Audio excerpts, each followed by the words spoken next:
In the quiet hum of a Saturday night, 29-year-old architect Jamal Thompson was driving home. He'd just left his firm's annual gala, feeling accomplished, listening to smooth jazz in his pristine luxury sedan. He was in his element, in his own upscale neighborhood. Then, in his rearview mirror, the world shifted. Flashing red and blue lights sliced through the darkness, closing in fast. Jamal sighed, a familiar, heavy feeling settling in his chest. He pulled over immediately. Just as he'd been taught since he was a teenager, he placed both hands clearly on the steering wheel, waiting. Officer Garrett Stone approached, his flashlight beam cutting across the interior of the car. License and registration, the officer's voice was already laced with accusation. "Do you know why I pulled you over?" "No, officer, I don't," Jamal replied, his voice calm and steady.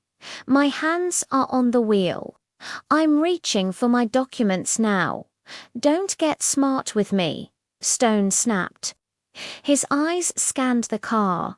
"Then, Jamal, you're driving a luxury vehicle in a neighborhood where you don't belong. Looks suspicious." There it was. The words hung in the air, confirming Jamal's worst fears. "Officer," he said, trying to keep the frustration out of his voice, "I live 2 blocks from here. This asterisk is asterisk my neighborhood." But Officer Stone wasn't listening. He demanded Jamal step out of the car. Jamal complied, his movements slow, deliberate, every action calculated to be non-threatening. He was an architect, a man who built things, who understood structure and order. But in this moment, the foundations of his world were cracking. "I need to search your vehicle," Stone declared. "No reason, no probable cause, just a demand." Jamal stood his ground, respectfully but firmly. "Officer, I do not consent to a search of my vehicle.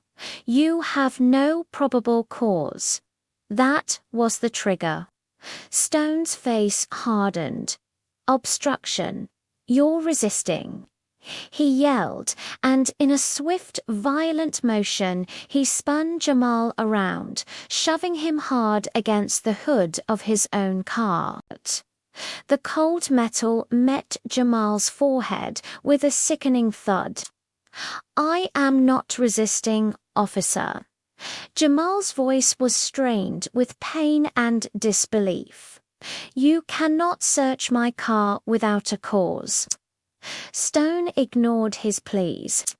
He began to rifle through Jamal's meticulously clean car, and then, a moment of grotesque theater, from the glove compartment, Stone found a small, folded piece of foil. "Aha, drug paraphernalia," he grinned, a cruel, victorious look on his face. "That's probable cause right there." He punctuated his triumph by shoving Jamal's face harder into the hood, twisting his arm back painfully to apply the cuffs. "You just earned yourself an evening in jail, smart guy." The physical pain was sharp, but it was nothing compared to the deep, burning humiliation. The rage of being targeted, assaulted, and framed, all because of the color of his skin. Jamal was arrested and charged with possession of drug paraphernalia and resisting arrest. His perfect night had turned into a living nightmare. But Jamal Thompson was not a man to be broken. His fight for justice was just beginning. Leading the charge was the tenacious attorney Aisha Khan. She immediately recognized the familiar ugly pattern of racial profiling. But this case had a problem. Officer Stone's body cam had mysteriously malfunctioned during the most crucial moments of the unlawful search and assault. Aisha knew she couldn't rely on a single piece of evidence. She needed to build an unshakable case, brick by brick.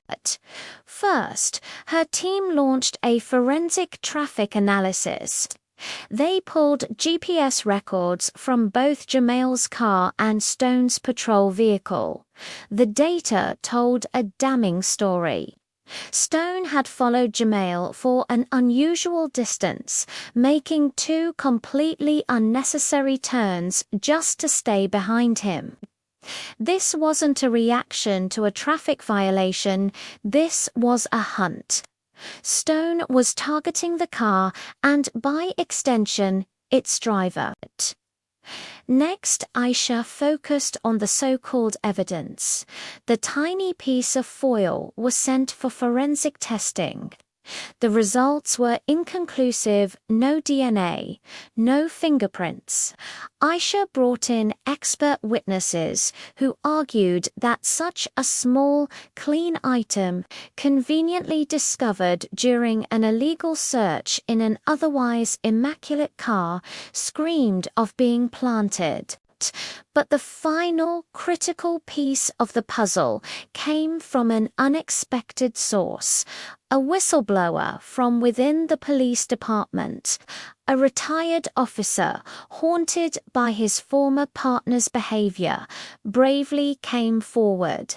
He provided internal memos and recounted specific, chilling conversations where Officer Stone boasted about his tactic of stopping fancy cars with the wrong drivers in wealthy neighborhoods. He exposed Stone's deep-seated racial bias for the entire world to see. The case went to a high-profile civil rights trial. In the courtroom, Aisha Khan masterfully wove together the evidence. She argued that the initial traffic stop was unconstitutional racial profiling, a violation of Jamal's fundamental rights. Under the legal doctrine of the fruit of the poisonous tree, this meant that every action that followed the search, the planted evidence, the arrest, was illegal. The whistleblower's testimony was devastating. It laid bare Officer Stone's pattern of prejudice, exposing the rot within the system. The jury listened, and they understood. The verdict was a resounding victory for justice. They found that the stop was indeed based on racial profiling, that Officer Stone had used excessive force, and that he had planted the evidence. All charges against Jamal were completely expunged from his record. He received a substantial civil settlement for the damages and the profound emotional distress he had endured. But the victory went even further. Officer Garrett Stone was fired for gross misconduct, perjury, and racial discrimination. He wasn't just fired. He faced criminal charges for falsifying a police report and planting evidence, which led to a conviction and a prison sentence. The ripple effect was immense. The police department was forced to implement mandatory, comprehensive anti-bias training programs. They overhauled their internal complaint system, creating a safer and more transparent process for both citizens and officers to report and address racial profiling. Jamal Thompson, the architect who designed spaces for communities to thrive, had, through his own unwavering courage, helped redesign the very system of justice. He fought back against a deep-seated injustice and, in doing so, built a stronger, fairer foundation for everyone. Thank you so much for watching and for being a part of this important conversation.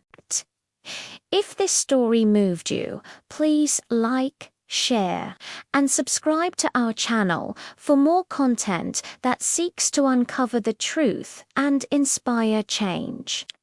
We'll see you in the next one.